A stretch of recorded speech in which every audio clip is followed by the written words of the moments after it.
Greetings from my household to yours on this Tuesday in Holy Week. This is the third video in a series of videos, readings and meditations entitled, Who is This Jesus?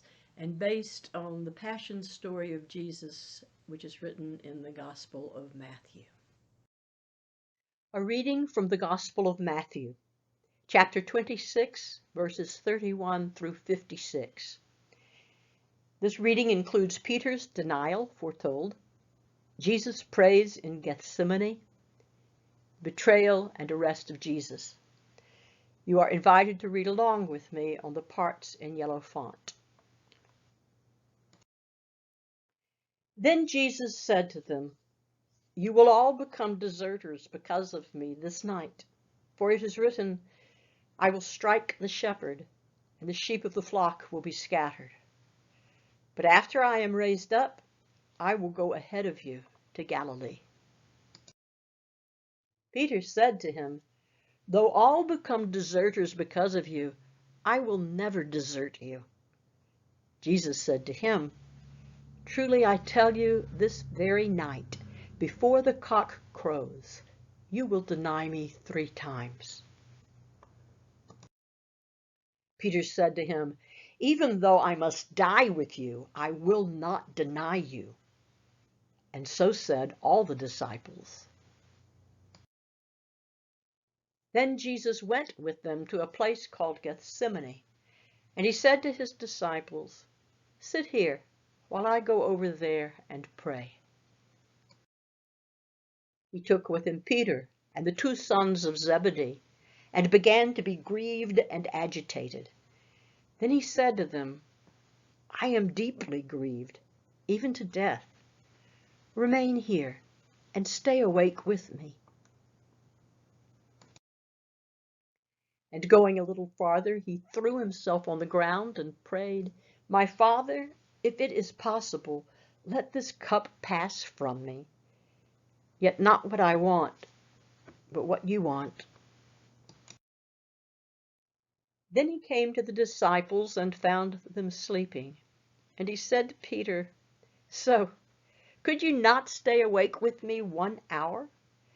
Stay awake and pray that you may not come into the time of trial. The spirit indeed is willing, but the flesh is weak. Again he went away for the 2nd time and prayed, My Father, if this cannot pass unless I drink it, your will be done. Again he came and found them sleeping, for their eyes were heavy. So leaving them again, he went away and prayed for the 3rd time, saying the same words.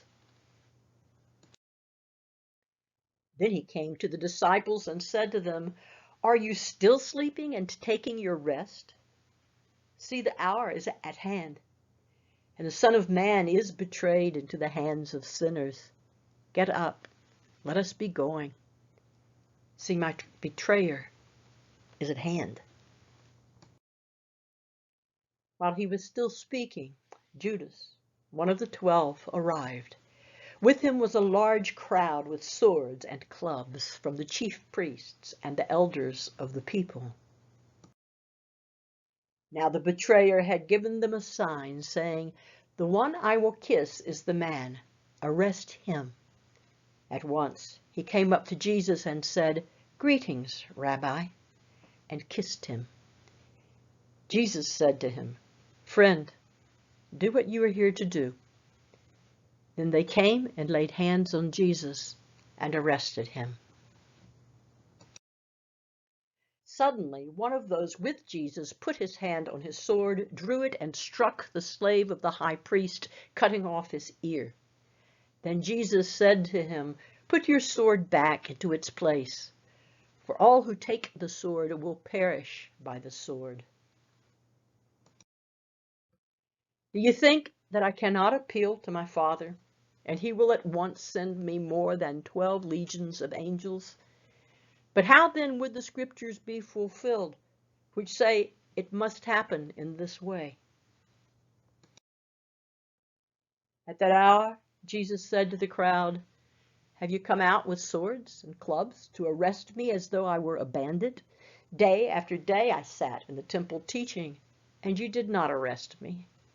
But all this has taken place, so that the scriptures of the prophets may be fulfilled." Then all the disciples deserted him and fled. The word of the Lord.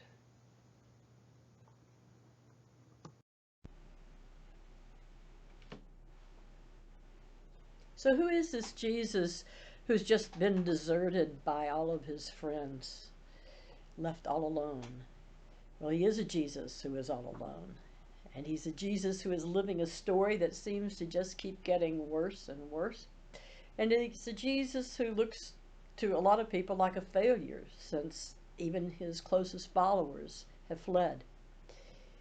You know, that's how we judge people and organizations, leaders and organizations. We judge them by how many followers they have. I even catch myself, after I post one of these videos, hurrying up to look and see when people start looking at them and how many people follow them.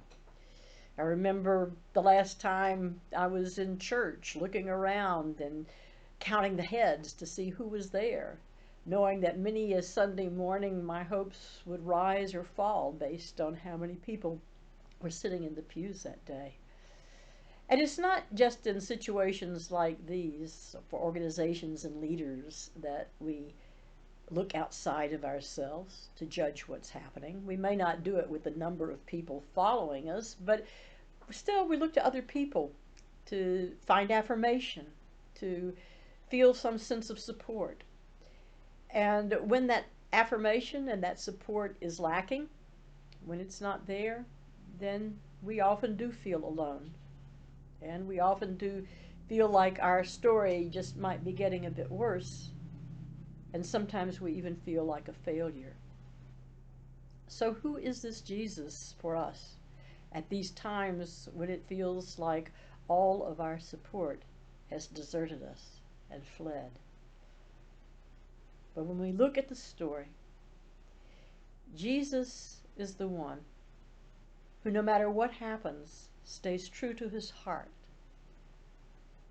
He stays true to his heart as he falls down on the ground and prays with everything he has to God to take this trouble from him, to let it just pass him by.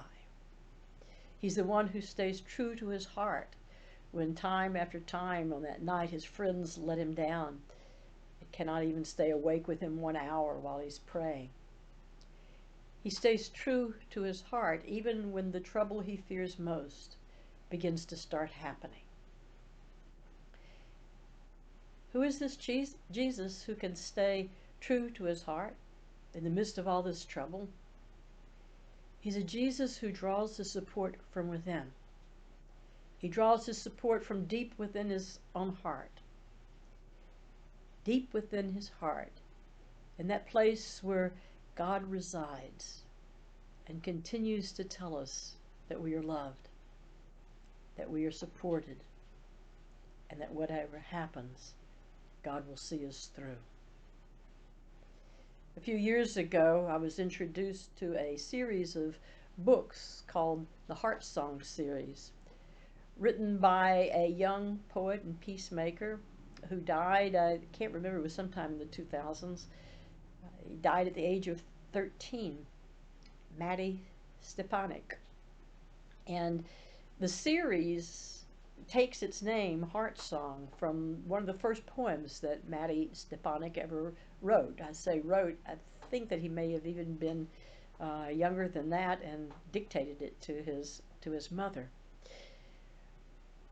But throughout the series, and in that poem especially, the heart song that Matty speaks about is a song he describes as being deep, deep, deep in our hearts. A song that is our unique song. A song that nobody else can touch. A song that even when we are busy and not paying attention, if we're still enough, we can find again. And that is a song, he says, that when he finds his and listens to his heart song, he feels loved and encouraged. We each have our own heart song. I believe God places that heart song deep within our hearts so that we will never be alone. And who is Jesus for us? I think Jesus is the one that helps us find our own heart songs, especially at the times in life when they may be hardest to hear, the times when it feels like everyone has fled and we are all alone. Deep in our hearts, there lives a heart song. It doesn't always have a tune, but it's a song that speaks God's love. And Jesus is the one who wakes us up to our own heart song. May your heart song be strong, and blessings for the days to come.